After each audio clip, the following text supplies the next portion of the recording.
Bom, vamos para a parte 2 aqui da aula. Esse é um slide que ele fala um pouquinho das questões das medicações, tá? Só que eu vou usar ele, porque a gente vai ter outros vídeos sobre medicações, né? Então eu vou usar ele para iniciar essa parte de medicação, mas para explicar de um jeito mais simples para vocês os caminhos exógenos, dietéticos, da gente produzir colesterol e LDL, e os caminhos endógenos do nosso próprio corpo, tá? Então aqui, olha só, você comeu gordura, e aí você vai comer colesterol, colesterol esterificado, fitoesteróis, triglicerídeo principalmente, fosfolipídios, né, e ácido graxo livre. Lembrando que um triglicerídeo é a soma ali de 3 ácidos graxos livres, tá? Vão entrar no seu estômago e duodeno, e ali você já começa a ter ação dos ácidos biliares, tá? E aí, consequentemente, você vai formar aqui então a molécula de quilomicron. Ó, vai ter essa formação aqui, né, no seu intestino, justamente com a passagem aqui da gordura, com a passagem do colesterol nessa proteína, NPC1L1, dos ácidos biliares nesse transportador aqui intestinal de ácidos biliares, né? E aí você vai formar o quilomicron. Na hora que você forma esse quilomicron, ele entra na circulação e aí você entrega gordura, né? Olha, ele sofre hidrólise, tá? Você entrega gordura ali para o tecido adiposo, mas também você vai entregar ali para o músculo, além do tecido adiposo, né? E para o fígado, tá? Então, através dos quilomicrons remanescentes. O principal aqui, destino, é o tecido adiposo, que é justamente o estoque, tá bom? Bom, chega a gordura aqui no fígado, tá? E aqui nós vamos ter ela aqui, ó como o seu fígado vai ter colesterol, que é pela cor, né? Colesterol esterificado, fitoesterol, enfim. Seu fígado ele vai fazer colesterol também, foi o que a gente viu na última aula. Então entra a glicose, entra na glicólise, faz piruvato, faz acetil-CoA, e aí HMG-CoA, mevalonato, eucaleno, tem uma série de vias aqui, né? Bem mais que essas, né? Enfim. E aí vai fazer o colesterol, tá?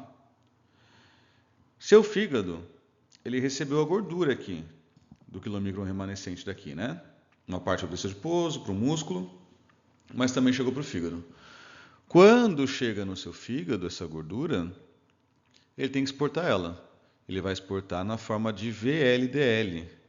E aqui vai ter colesterol esterificado, colesterol e triglicerídeo, que é a maneira que essa gordura sai. Como que ele exporta? Sai do fígado e vai para a circulação. Olha aí, vindo aqui. E aí, novamente, esse VLDL, ele é degradado. Ele é degradado por uma enzima chamada LPL, né, lipase lipoproteica, fazendo remanescente de VLDL, que pode ir para o tecido adiposo, para o músculo também, né? O ideal é que vá para o tecido adiposo, que é o local feito para guardar gordura. E aí, depois disso, ele vai entregar também aqui a formação de LDL, ou seja, o VLDL está cheio de triglicerídeo, né? Sério, o teu fígado cheio de triglicerídeo. Quando ele entrega esse triglicerídeo, sei lá, tecido adiposo, ele vai então virar LDL, né? No meio do caminho ele vira IDL, tá? Mas é uma passagem bem rápida. Que está aqui, ó, LDL. Esse LDL pode ir tanto para o seu fígado, o que seria bom, levar o colesterol aqui para ser degradado no seu fígado, né? Olha o LDLR aqui. Quanto o que seria ruim, que é o excesso dele acumular, formando as células espumosas aqui, ó. E aí o início do processo de aterogênese, tá? Então, nesse início de processo de aterogênese, aí vamos ter aqui esse excesso de LDL. Então, o ideal é que ele vá para o fígado, né, gente? O HDL está aqui, ó. Olha a formação do HDL. O que ele faz? esse LDL aqui ele também pega colesterol do LDL e leva para o receptor dele, tá? Então, o HDL também troca colesterol com LDL, né? E leva para o receptor, tá? Aqui a gente consegue ver as vias também das medicações. Vou falar bem rapidinho aqui, porque depois a gente vai ter uma aula só para isso, tá? Mas basicamente, né, esses que estão em vermelhinho são as vias das medicações, tá? Então, olha só. A principal medicação são as estatinas, né? Elas inibem essa conversão de HMG-CoA em colesterol no fígado. Então, a glicose vira acetil-CoA, vira HMG-CoA, mas a estatina compete com essa enzima aqui, a HMG-CoA redutase. E aí, diminui a conversão, a formação de colesterol no fígado. Outra medicação importante é o ezetimiba. Está aqui, ó. O ezetimiba, ele diminui a absorção de colesterol, aqui, ó, no teu fígado. Tanto no fígado quanto a nível intestinal, ó. Então, o ezetimiba também tem uma função muito importante aqui de inibição da captação de colesterol. Uma medicação nova que temos é o ácido bempedóico, que ele age numa enzima aqui, citrato-liase, onde ele diminui também a formação de colesterol. Na verdade, ele está agindo um pouco antes da estatina. O ácido bempedóico, geralmente, ele é recomendado para quem tem intolerância à estatina, que é um tema que também a gente vai ver, tá? Temos os sequestrantes de ácidos biliares também, que também têm uma ação, mas hoje não são muito utilizados para LDL, por exemplo, né? E as medicações mais potentes atualmente, né, uma delas é o inibidor de PCSK9. PCSK9 é aquela proteína convertase, sublisina quixina, né? Sempre me falha o nome, né? Que ela vem e degrada o receptor de LDL. O LDL está aqui, ele levaria colesterol para o fígado, né? Ela degrada o receptor.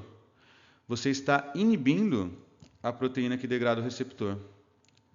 Quando você inibe a proteína que degrada o receptor, ó, ela vem aqui e degrada o receptor. Se você inibe ela, aí você passa a ter mais receptores. Então, essas medicações, como o evolocumab, são os mais potentes para manter seu LDL ali numa faixa mais baixa, tá bom? Então vamos ver um pouquinho agora das lipoproteínas, também nos aspectos ali de recomendações em geral, né? Bom, aqui nós temos um texto bem interessante, onde a aterosclerose provavelmente não ocorreria na ausência de LDL acima das necessidades, 10 a 20 miligramas decilitro, né? Isso mostra como que a gente consegue sim ter uma vida normal ali, nos seus parâmetros ali de saúde cardiovascular, saúde hormonal, com um LDL bem mais baixo, tá? Inclusive nós temos estudos com pessoas com LDL extremamente baixo e que ainda assim estão muito bem, tá? O LDL então é uma lipoproteína rica em colesterol, éster de colesterol, em volta dela vai ter a ApoB100, né, que a gente viu. E ela transporta colesterol no plasma até os tecidos. Concentrações de 20 a 30 miligramas já estariam suficientes, só que a nossa população vive muito, muito acima disso, né? Então, por isso que a mortalidade cardiovascular, um dos motivos, é esse LDL mais elevado. E aí, lembrando que ela vai penetrar na íntima, vai ser retida por proteoglicanos, fazer migração de monócitos, que vão ativar macrófagos e fazer células espumosas, né? E a gente vê isso principalmente em pessoas com hipercolesterolemia familiar, que tem um LDL alto desde a nascença, né? Ou em pessoas que têm a perda de função da PCSK9, que é aquela proteína que degrada o receptor, essas pessoas elas já têm um LDL aqui bem mais baixo. E aí elas acabam tendo como eu posso dizer assim, um risco muito menor de eventos cardiovasculares. Cada 1 milimol mais baixo, né, se não me engano dá 18 miligramas, não lembro de cabeça, é 22% menos eventos, tá? A gente vai ver como calcular ali a faixa de LDL ideal para cada um, tá? Bom, Lembrando que a questão de LDL é acúmulo da vida, né? Então, às vezes está com LDL baixo, mas teve a vida inteira LDL alto, você já está em risco, tá? Não é que agora sim você está em risco, não, você já está em risco porque você passou a vida inteira com LDL alto, então talvez para diminuir esse risco ele tenha que ficar ainda mais baixo, tá? Os estudos com randomização mendeliana, eles mostram que um LDL modestamente baixo por décadas, né, ainda é melhor do que uma redução farmacológica intensa por 5 anos. Então, você ficou com LDL em 100 por décadas, vai ser melhor do que você ficou com LDL em 150 por décadas e agora está com 90. Tá? Ou seja, quanto mais cedo você tratar, melhor.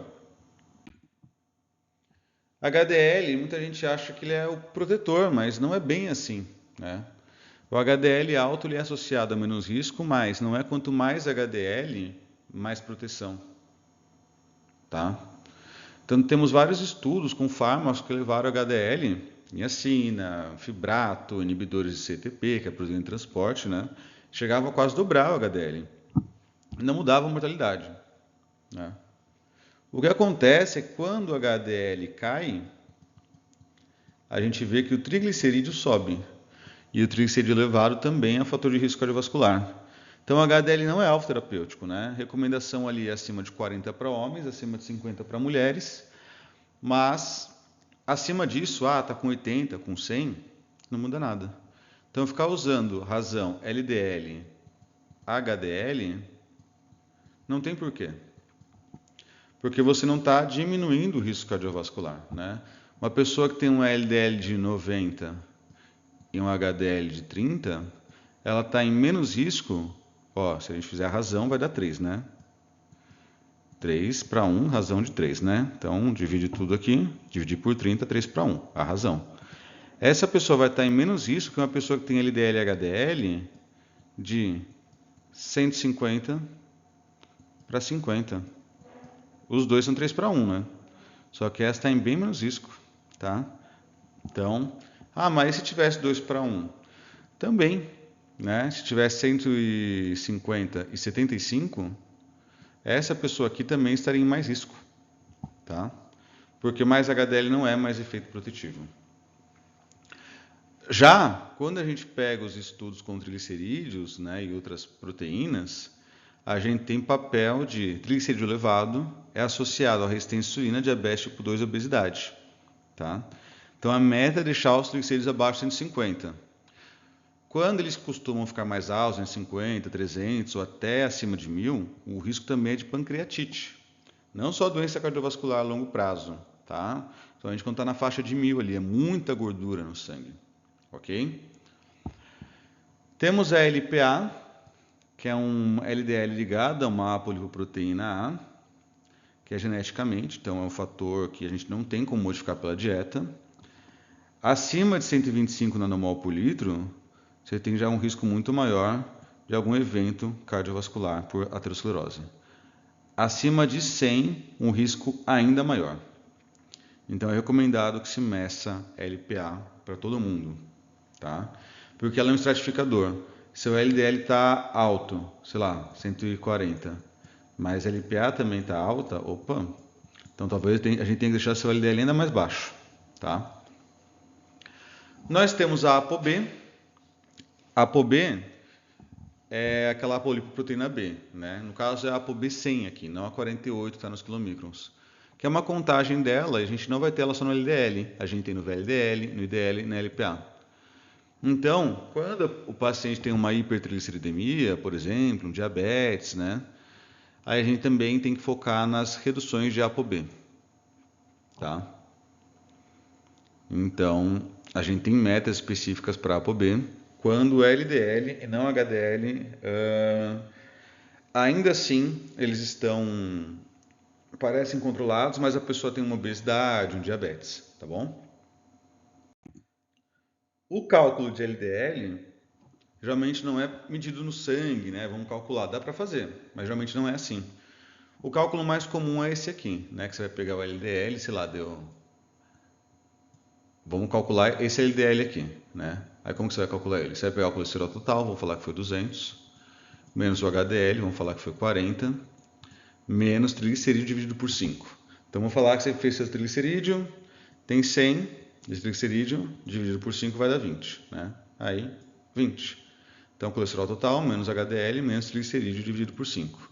Quanto que sobrou aqui? 200 menos 40, 160, menos 20, 140. Aí está o seu valor de LDL, tá? Não precisa pedir o exame, né? Que o próprio laboratório vai calcular para você. Só que é impreciso quando o triglicerídeo está acima de 200, ele não vai capturar a variação do VLDL. Também, esse tipo de cálculo pode atrapalhar em faixa que o LDL já está um pouco mais baixo, né? E algumas vezes vocês vão ter que deixar o LDL ali mais baixo mesmo, tá? Então, hoje temos calculadoras online, que isso aqui já é mais complexo, né? Essa antiga é de Friedewald, né? Hoje é recomendada de Martin Hopkins. Temos calculadoras online, só jogar no Google, onde ele tem uma estratificação. Se vai dividir esse triglicerídeo por 5, por 7, por 11, né? Ele tem 180 estratos. E ela mais precisa quando o triglicerídeo está acima de 200 ou o LDL está menos que 70, tá? Então, mais recomendado ela agora. Então, na hora que você pedir exame de sangue, né? Não pedi LDL que eu vou calcular. Excelente, calcula mesmo.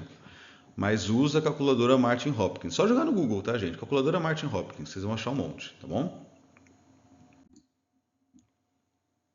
Bom, triagem em criança, né? Podemos fazer o rastreamento de 9 a 11 anos, 17 a 21 anos. Ainda mais se é suspeita de hipercolesterolemia familiar, já tem alguém na família que tem isso, diabetes, hipertensão, obesidade, ou histórico familiar de doença cardiovascular precoce, tá? E aí dá para iniciar a estatina sim. Quando a criança tem hipercolesterolemia familiar, é recomendado sim iniciar a estatina, porque mais uma vez, ela está na verdade acumulando mais e mais risco, tá? Então, é recomendado sim que ela inicie a estatina, tá? Em adultos, homens acima de 35 anos, mulher 45 anos, né? Se a mulher tem uma menopausa precoce, talvez seja interessante vocês verem antes, tá? A mulher menopausou com 40 anos ou 38, né? Como cai o estradiol, pode já aumentar esse risco, tá? Aumentar esse risco de dislipidemia, né? Bom, aí você pode, se estiver tudo bem, vocês podem repetir a cada 4 a 6 anos, tá? Outras condições que alteram o resultado: infarto agudo do miocárdio recente, cirurgia, hipotireoidismo. A gente vai ver que às vezes a pessoa, pelo hipo não tratado, ela está com o LDL elevado, então também tem que cuidar isso aqui. Síndrome nefrótica, cirrose, tá? Tudo isso pode levar a LDL, né? E a gente vai ver os parâmetros de referência agora, tá? O LDL vai variar conforme o risco, né? O não HDL também é calculável conforme o risco. Triglicerídeo menos 150 em jejum. HDL maior que 40 para homens, maior que 50 para mulheres, mas ele não é alvo terapêutico, tá bom? LDL, homem e mulher, a gente mede de rotina, principal alvo terapêutico. E o limiar vai depender do risco, pode ficar 40 ou 115 para todo mundo. Antes dessa diretriz era 130, tá? Baixou para 115. Não HDL, sempre calculado. Ele é coprimário com LDL e ele é bom para avaliar quando há uma hipertrigliceridemia. E fica entre 70 e 145. ApoB, você usa ela quando tem diabetes, um LDL maior que 70, um triglicerídeo acima de 150. Menos 65 quando a pessoa já tem um risco extremo, menos que 80 quando é alto risco. LPA, se veio alto não tem o que fazer, você só baixa o risco aqui, né? Você aumenta o risco, na verdade, né? Aí a pessoa tem que cuidar mais desse LDL e dessa ApoB. O ideal é que seja menos que 50 mg decilitro. É melhor se vocês conseguirem pedir em nanomol litro, tá? É mais preciso, perfeito?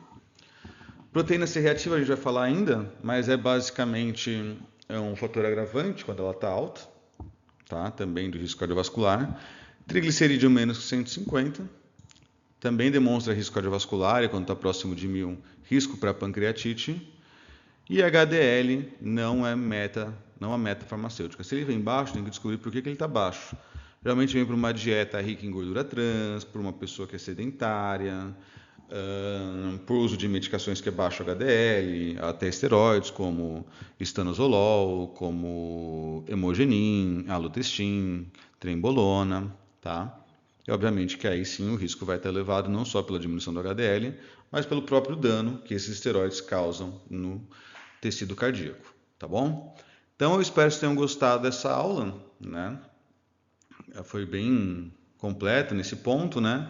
Mas a gente continua esse módulo aqui com mais aulas, que ainda temos bastante coisa para falar.